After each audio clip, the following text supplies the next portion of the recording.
Here we go. Starting off, it's gonna be a great environment in there Friday night. We hope we bring in Ohio State in here. It's great. They're a great up and coming team. They made it to the round of 16 last year, which in today's world is a difficult task in and of itself. Fairly new staff. They've been there a few years together, but have really made improvements in that program over the last couple of years, and expect them to be prepared and be ready to go on Friday night. So it'll be a good test for us to get started. It's always nice to start at home before you have to go on the road. Last year we opened on the road at Utah, and it's nice when you can be at home to get some of those first meet things that are going to happen from time to time out of the way, and do it in a more comfortable, familiar environment before we have to go out to Utah the following week. So excited to get in front of our crowd. The ticket sales have been amazing. Obviously, set a record on season ticket sales again this year, and single meet tickets are still available. I don't know. I haven't heard from Eric today where we're at, but even without the students here, I'm expecting a big crowd. Seems to be a good little buzz about this team, and we're excited about it. We're starting with a clean slate and ready to rock and roll.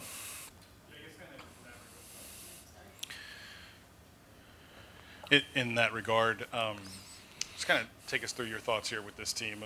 Watch some of the stuff on social. You feel like it has a chance to be special? Yeah, I mean, I do. I mean, from a physical standpoint, from the gymnastics standpoint, it's as talented and as deep a team as I've ever coached in 34 years. It's just, it comes down to things that sometimes are beyond your control. We lived through that last year, and if you'd have told me if you'd have told me before the season last year that we would have gone through the rash of injuries that we had last year and still be able to come out the way we did, I wouldn't have believed it. But it was an indicator of the character and the cohesiveness of that group. And so, my thing I've been telling them all fall is, while we're not going to try to repeat, anything. There are certain attributes that team had last year that we need to make sure we have, even if we're with a full boat and healthy, and we've got to be unselfish. We've got to make sure that we make good decisions and that we support the decisions that are made, because there's a lot of good gymnasts on this team, and we're going to have some flexibility this year, at least so far, to be able to rest some people and hopefully not have to ride Haley and Aaliyah and the same cast of characters every single meet in all four events. It'd be nice to be able to make some strategic changes as we go through the year, and we've been trying to project some of those things out. And you'll see some of the evidence of some of that this week. You won't see Aaliyah doing everything just yet. We're bringing her along a little slow, probably on two events this week. For sure, beam. We'll wait and see if we do floor. Just being judicious with her, and so there'll be some movement, at least in the early going in the season. I hope that we can get a look at a lot of different personnel kind of groups on each event. Speaking to that depth, certainly won't be as many times where you'll see three people do the all around. But how hard was it to make the decisions on who's going to compete in what events and how many? I mean, it's difficult. I think the last several weeks, we kind of do a little exercise as a staff every day. If we were making the decision today, what would it look like? And we kind of write down, based on what we saw that day, based on was there any movement, and just kind of looking like it. It has a way of shaking itself out. It seems like it'd be really difficult on paper when you do that. But I think it'll be pretty clear. I mean, there are things that come up during the week that sometimes we've had to push through. Somebody has a little tweaked ankle, or they have things, not necessarily things you hear about or that get publicized, but that now, if we're able to, we'll be able to consider those factors rather than just having to push through and try to make the most of it. So those kinds of things will take care of themselves as we go. I think it's not an exact science, and it's a good problem to have. It's as a coach, I'd much rather have too many than too few, and so we've got a good group here right now, and so far they seem to really understand and want for the best six to be out there, and they seem to trust us. It's been a big part of the conversations we've had all fall, is just to make sure that we that we're all on the same page. And to do that, we got to be able to communicate. Coaches have to do a good job of communicating with them. They've got to do a good job of communicating with us about where they are physically and how they're feeling. So it's a group effort for sure. But again, I'd much rather have it where we are right now than what we went through last year. At 101, first time we saw Cammie Hall compete.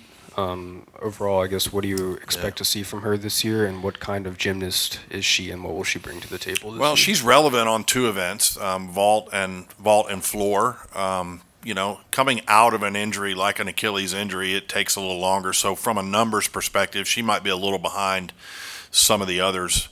But look, I told you this last year. She's a tremendous impact inside the team. Whether in terms of what she does from a gymnastics perspective, it remains to be seen.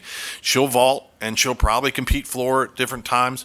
But I want to be judicious. You're talking about a 6th-year senior that has ruptured both Achilles in her career. So you can't just throw caution to the wind with these kinds of things. But in terms of leadership, in terms of the way she goes about her business and the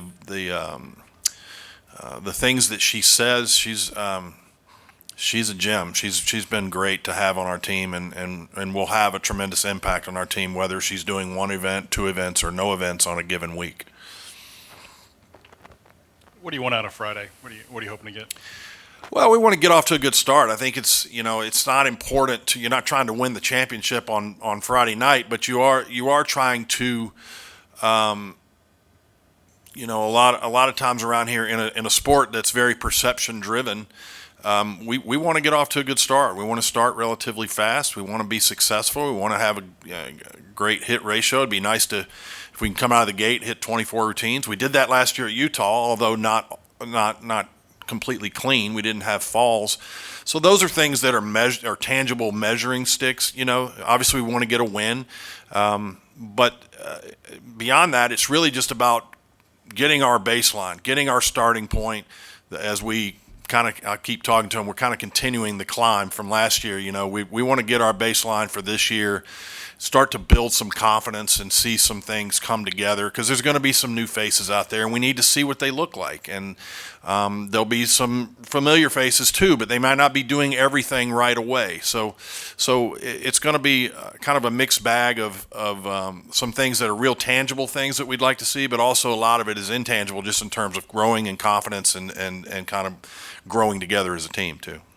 Can you get me up to speed on where Kaya's at, and what do you want for her? Oh, Kaya's in a great spot. I mean, we did, after 101, her ankles were bothering her a little bit, not her Achilles, but just from the reintroduction of gymnastics to her body. It took a little while. The break came at the right time for her, and she feels great. She's doing all 4 events at or near the same level you used to see her do it. So whether or not that's a 5th-year senior with a lot of tread wear on her tires. So is she going to do all around every week? Probably not. If I have a choice, probably not.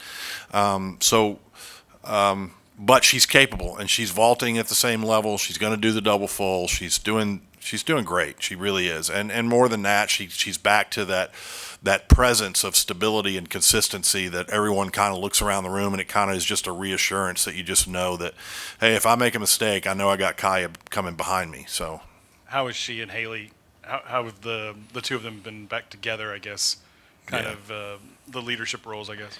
Yeah, I mean, we've seen them grow. It's interesting in the era of COVID extra years, you see, in some cases, you see the natural progression of leadership within a team, from sophomore to junior to senior year, that potentially could be eroded. And I think the first year that we went through that, it really was. I think the first year we had the 5th-year senior group, there was a little bit of uncertainty about who was playing what role and how much leadership should be provided by which group. And I think that Kaya and Haley, because of their personalities, have done a great job of welcoming the transfers that have come in that are the same class as they are. Also encouraging Aaliyah and KJ and some of the kids underneath them to be part of that group. It's a leadership by committee. I don't see there as one sort of incredibly vocal alpha sort of personality that's there. They're all vocal when they need to be, but the thing I like about it is whether it's Aaliyah or Kaya or Haley or Savannah now or Cammie, they lead by example. There's no question in the gym what you're going to get from those kids day in and day out, and that's a nice place to be. Connor's obviously a very accomplished gymnast, but Yeah. now entering her first college dual meet, have you noticed anyone on the team kind of help her along to this particular form of competition? Yeah, I mean she's gotten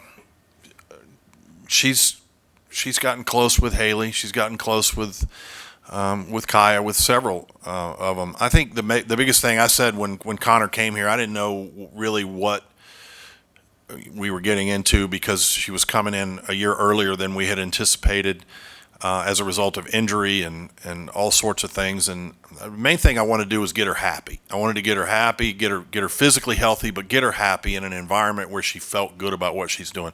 Literally in the last month or so, we've really started to see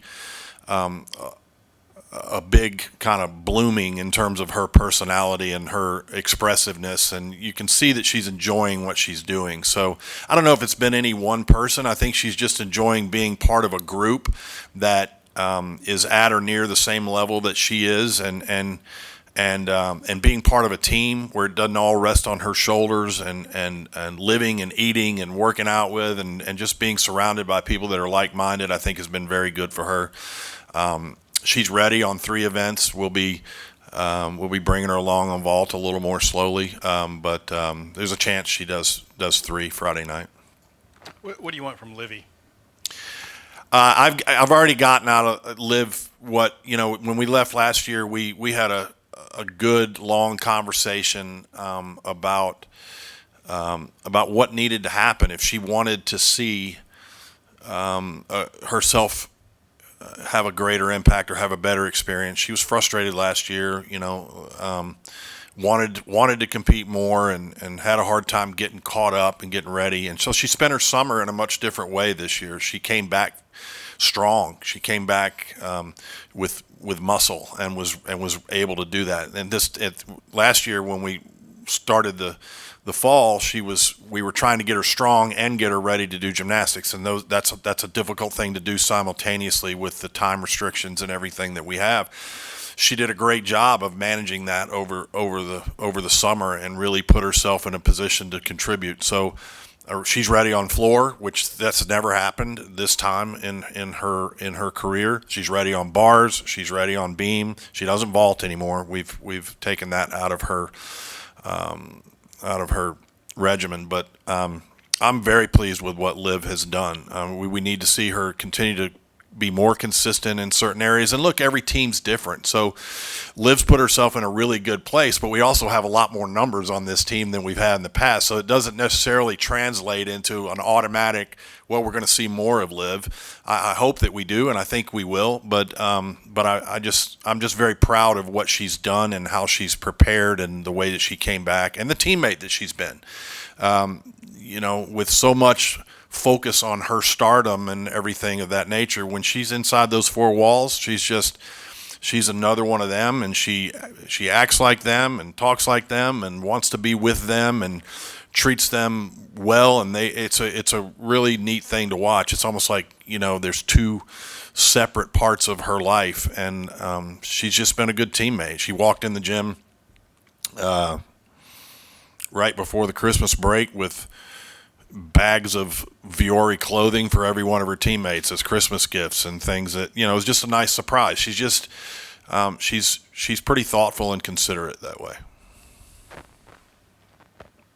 What's the plan overall for Aaliyah since she has such a busy year, coming up with the Olympics? Yeah, she's got the interesting thing is that because she's going for the Philippines, she's already qualified, right? So if she was trying to do it for the U.S., then there would be some meets that she would have to participate in the late spring leading into the Olympic Games. Right now, she's already going. She knows she's going to France in July. So really what it allows her to do is focus on these routines that she's doing now as sort of her skeleton or base sets that she's going to do. And we don't have to start adding back difficulty really until we finish our season, because she's going to have May and June, 2 solid months to really prep. She'll have about 8 weeks before she has to get ready to go over there. She doesn't have to go to Olympic trials or anything like that. So she's in a really good place. The thing we've wanted to do and that we're trying to do is, because her schedule has been what it's been the last 2 years, is just to make sure that we don't go too hard too fast and run the risk of some kind of injury that really sets her back. So she's got a little wrist thing that we nurse, that we're just being cautious with. That's why we're not doing all 4 events, and she's ready on every event. She could do all 4 right now, but it's just not necessary at the moment. And so the plan, I wish I could give you specific A, B, C, and D bullet point, but it really is to kind of feel our way through it. This is uncharted territory for us. And for her, and so the priority, she knows this, is to contribute what she needs to contribute to for LSU this year, and the overarching goals that we have as a team, and then secondarily to that, she'll get ready for her individual stuff that she's got laid out ahead of her in the summer.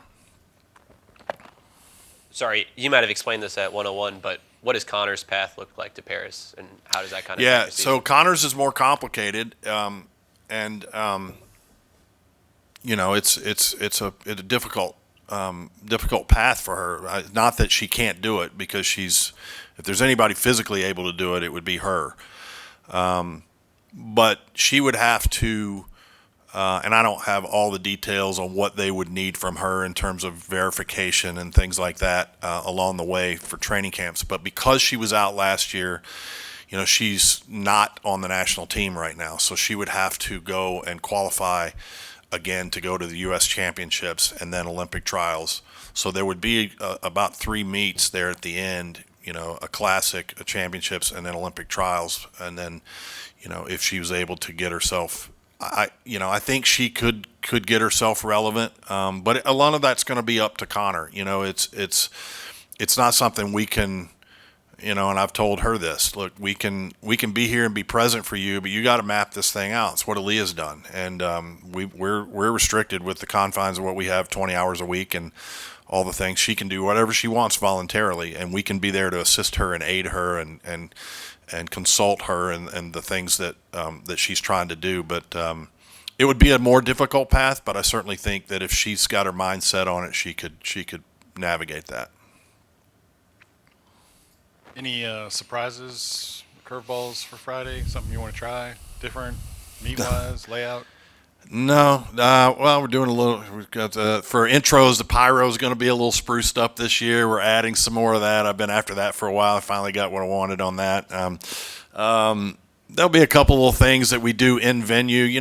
But our events are so entertaining for the families and everybody that come, and so the idea years ago was to keep it fast-paced and keep it entertaining. So we've got a couple little surprises, like with intros, and then after the third rotation, where there'll be some little nuanced things before we go to floor, and we're going to do some things with the lighting and just make it exciting. Kids love that kind of stuff, and so it's fun. The SEC gave us permission to do things with our lighting at the end of the third rotation now. So Auburn was doing it last year, and so I guess now everybody gets to do it. So we're going to do some things like that just to kind of spice it up. You can get stale no matter how great the environment is. If you don't change and kind of reinvent yourself every now and then, it can get kind of boring. So we wanted to add a little bit. So I expect some more flames and explosions and some WWE type entertainment value.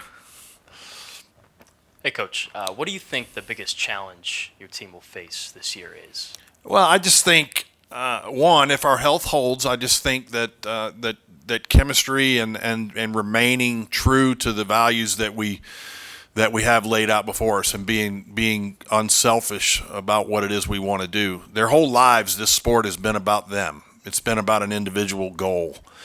And when they come to college, that has to change, and that can be a difficult process. I believe that we have the right group of people together from a character perspective, that they understand that and that they trust that we want to do what's right. But it's also hard as human beings. We have individual ambition, and we want to be out there all the time. If you're a competitor, you want to compete, and so. Us being sensitive to that, but them also being trusting is going to be something that we've got to make sure that we're all on the same page about. I guess with Haley, how does she come back, with the standard she set for herself last year, and I guess build on that and try to maybe one up it? If she was a freshman last year or early in her career, I would be concerned. When you asked me that question, I would think I don't want her to try and repeat or put pressure on herself to do. But look, if you know Haley Bryant's Haley Bryant. Haley Bryant is Haley Bryant when she walks in this room, when she walks into the PMAC, when she walks into the gym, when she goes to class, when she goes to conditioning. She has a great sense of self-awareness, and I don't think she's will press or try to do anything or try to exceed anything. I think it's just what you saw in her, the excellence you saw in her is a reflection of the person that she is, and she shows us that every day. It's repetitive. It's you get spoiled watching it every day. Like I can't imagine. I think about the idea of her not being here at some point, and I go, that's going to be weird, because she's just that good, and it's in every part of who she is. She's not just a great athlete who's a pain in the ass some other way. I probably can't say that, but she's just great. She's a great human being. She's a great athlete. She's just awesome.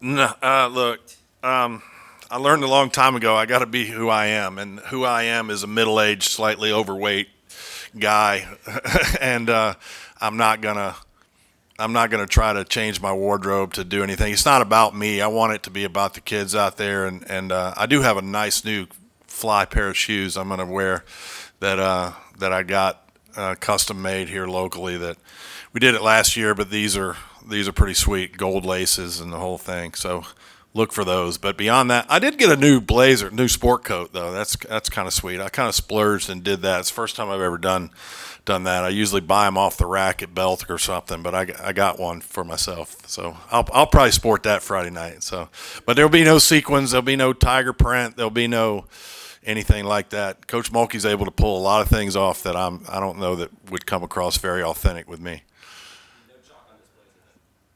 Well, I didn't think about that. I probably need to take it off before we go to bars. I don't know. Thanks, guys.